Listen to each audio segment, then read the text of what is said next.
Bismillahirrahmanirrahim. Assalamualaikum warahmatullahi wabarakatuh.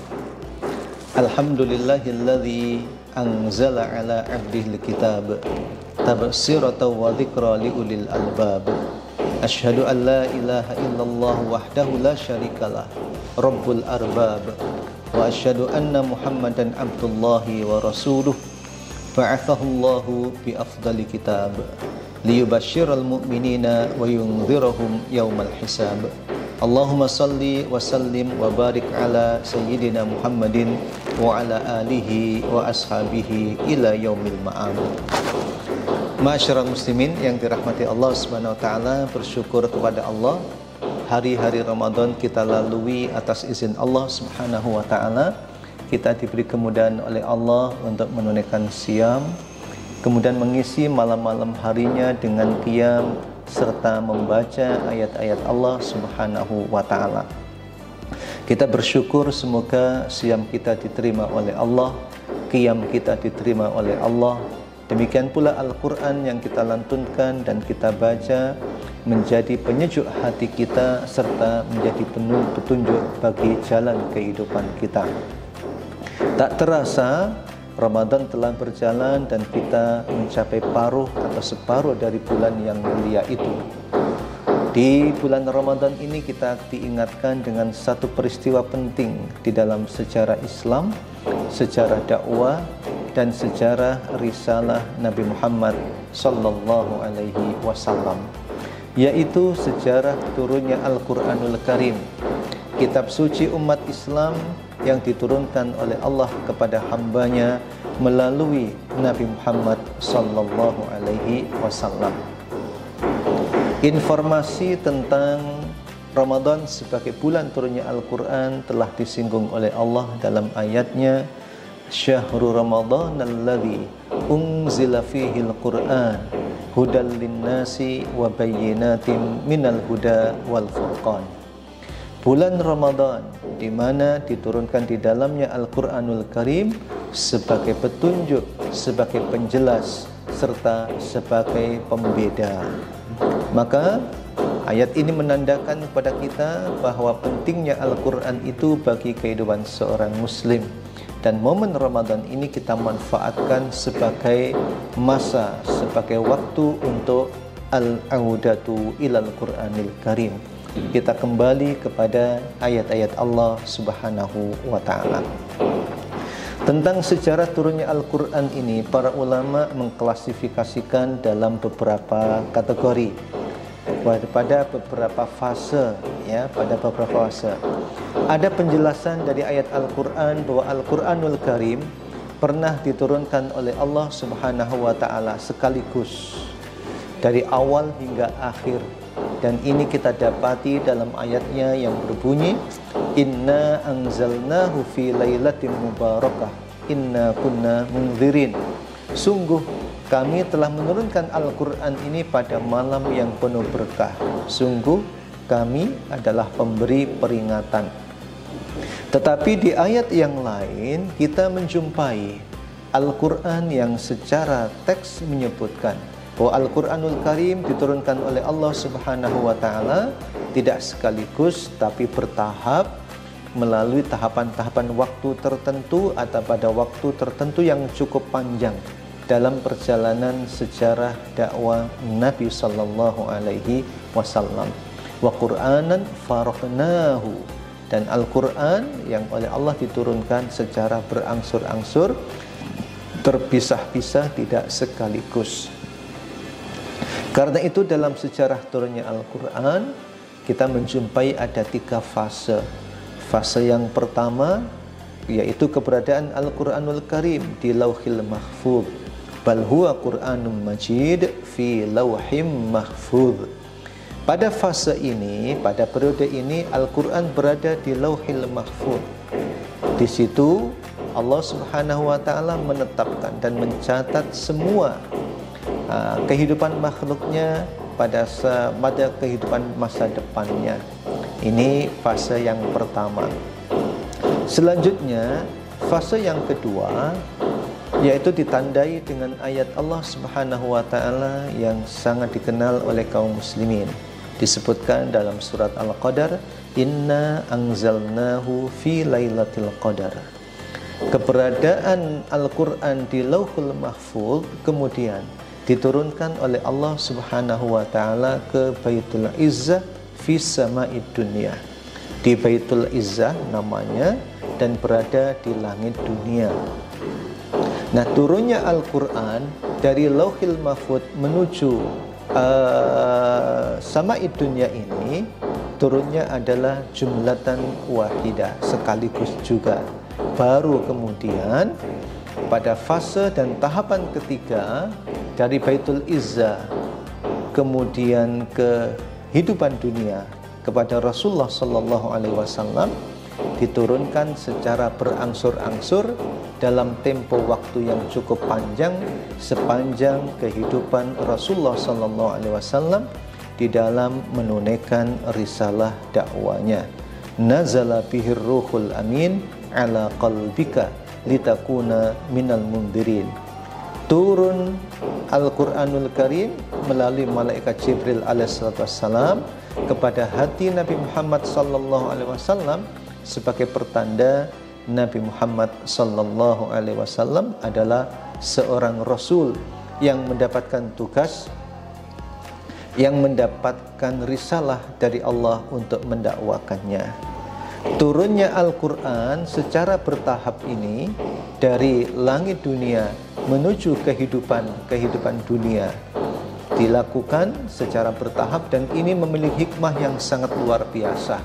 Manfaatnya cukup besar, baik manfaat bagi Rasulullah sallallahu alaihi wasallam, hikmah bagi umatnya, maupun hikmah bagi seluruh umat manusia. Adapun hikmah turunnya Al-Quran berangsur-angsur bagi Nabi Muhammad sallallahu alaihi wasallam adalah peristiwa ini untuk mengokohkan Nabi sallallahu alaihi wasallam.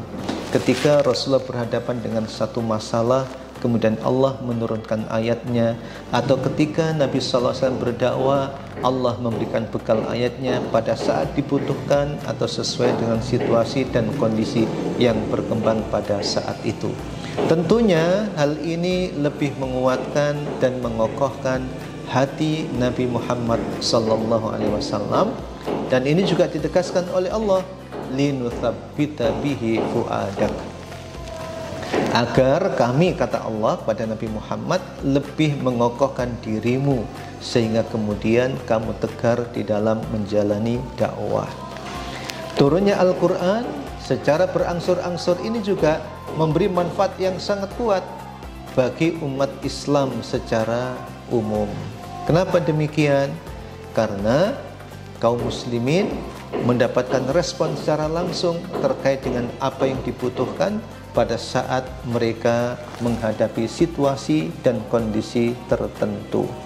Apalagi kalau kita melihat karakter hukum Islam yang disyariatkan oleh Allah dengan tadarruj, dengan bertahap, akan lebih menguatkan kaum muslimin di dalam menerimanya. Kita tahu ada perbuatan-perbuatan tertentu, ada perilaku tertentu yang negatif yang sulit ditinggalkan oleh masyarakat pada saat itu, kemudian secara bertahap, secara berangsur diterapi oleh Rasulullah, diterapi oleh Al-Quranul Karim, seperti misalnya saat tradisi dan budaya miras yang sangat kuat pada saat itu, sehingga tidak mungkin atau sulit bila dihapus sekaligus atau spontanitas. Perlu ada tahapan-tahapan yang panjang. Demikian pula dengan mengenakan jilbab dan lain sebagainya, ada tadarus, ada proses yang dialami oleh kaum muslimin, dan itu kemudian selaras dengan turunnya Al-Quran. Kemudian, saudaraku yang dirahmati Allah, adapun hikmah diturunkannya Al-Quran secara berangsur-angsur ini memberikan hikmah tertentu bagi umat manusia secara umum. Kenapa demikian? Kita tahu tidak semua orang memiliki tingkat pemahaman yang sama. Ada yang mampu dengan cepat menangkap ayat yang disampaikan, bahkan mereka spontanitas menunaikan tuntutannya.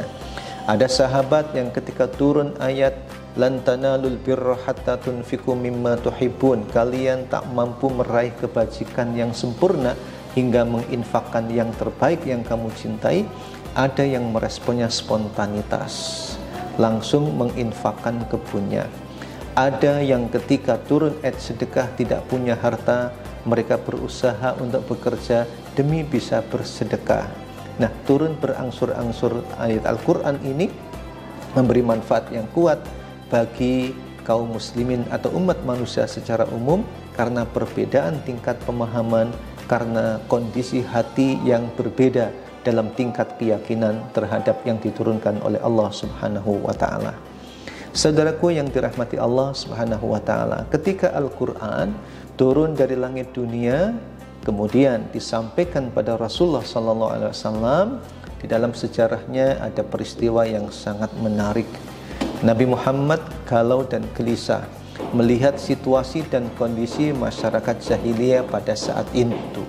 Kegundahan dan kegelisahan ini mendorong beliau untuk melakukan tahannuts, untuk menyendiri, untuk menyepi, berupaya mendekatkan diri kepada Allah Subhanahu wa taala, dan itu beliau lakukan di Gua Hira.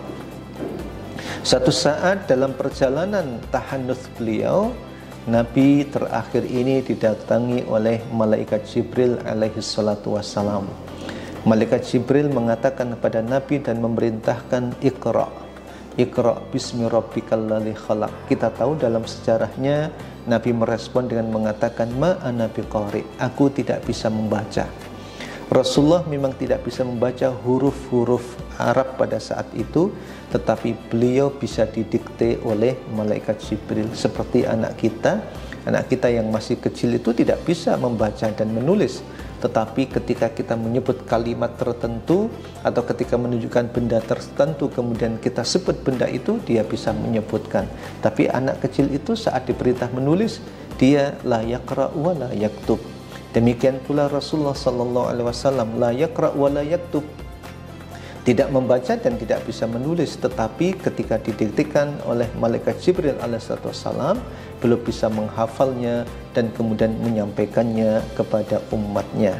Terkait dengan surat Al-Alaq, ketika Nabi mengatakan ma ana biqari, kemudian didiktikan oleh malaikat Jibril alaihissalam, Nabi Muhammad pulang dalam kondisi gemetar, dalam kondisi gelisah, masuk ke dalam rumah, disambut oleh sang istri tercinta Khadijah radhiyallahu anha. Khadijah memangkunya dan Khadijah menghiburnya, dan Khadijah mengatakan, coba kamu lihat apakah yang datang kepadamu itu masih ada? Ketika Rasul mengatakan iya masih ada, coba sekarang kamu masuk ke kamarku wahai suamiku. Nabi Muhammad masuk ke kamar Khadijah, apakah dia mengikutimu? Tidak. Oh, memang betul bahwa yang mendatangimu itu adalah malaikat Jibril alaihissalatu wassalam. Bahkan ibunda Khadijah menghibur sang suami dengan mengatakan bahwa wahai suamiku, Allah tak akan pernah menyengsarakan dan menyulitkan hidupmu karena engkau adalah orang baik, engkau suka berbuat baik, suka membantu orang dan lain sebagainya. Kebaikan-kebaikan Rasulullah diungkap oleh Khadijah sebagai pesan dan sekaligus sebagai hiburan bagi sang suami agar tidak bersedih hati menghadapi wahyu yang diturunkan oleh Allah melalui malaikat Jibril alaihi salatu wassalam. Peristiwa ini, saudaraku yang dirahmati Allah Subhanahu wa taala, memberikan pelajaran yang sangat berharga, ya, bagaimana sikap seorang istri